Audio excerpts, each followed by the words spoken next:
মুক্তিযুদ্ধের অন্যতম সংগঠক কমরেড হায়দার আকবর খান রণ জীবনের শেষ দিন পর্যন্ত সংগ্রাম করে গেছেন মেহনতি মানুষের জন্য। সোমবার সকালে হাসপাতালের হিমঘর থেকে রণর মরদেহ প্রথমে পুরনো পল্টনে বাংলাদেশের কমিউনিস্ট পার্টি সিপিবির কেন্দ্রীয় কার্যালয়ে মুক্তিভবনে নেওয়া হয়। সেখানে তাকে শেষ বিদায় জানান তার দল সিপিবির নেতাকর্মীরা।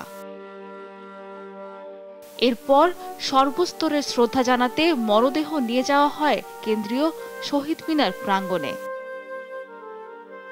দেয়া হয় রাষ্ট্রীয় সম্মাননা কার্ড অফ অনার।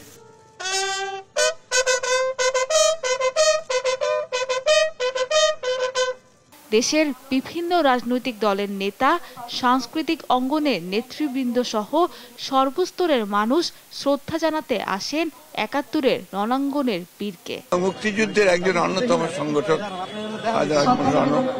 বাংলাদেশে যে বাংলাদেশ দেখতে চেয়েছিলেন, দুর্ভাগ্যজনকভাবে সেই বাংলাদেশ দেখতে পান।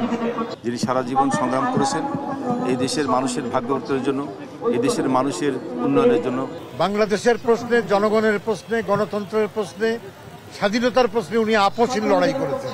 সম্ভাবনার বাংলাদেশ গড়ার যে বীজ বুনেছিলেন, নতুন প্রজন্মের কাছে সে পথ অনুসরণের বার্তা সহযোদ্ধাদের।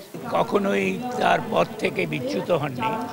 কোনো সুযোগের সন্ধানে বা সুযোগের আহ্বানে তিনি যে তার রাজনৈতিক আদর্শ থেকে সরে যাবেন সেইটা ঘটেনি। শ্রমিক আন্দোলন থেকে শুরু করে শেষ দিন পর্যন্ত মানুষের মুক্তির লড়াইয়ে রাজপথে থেকে লড়াই করেছেন।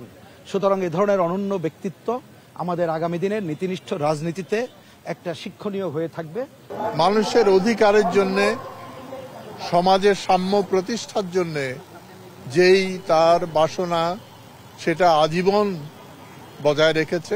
পরে ঢাকা বিশ্ববিদ্যালয় কেন্দ্রীয় জামে মসজিদে জানাজা শেষে বনানী কবরস্থানে মা বাবার পাশে চিরনিদ্রায় শায়িত করা হয় হায়দার আকবর খান রণকে।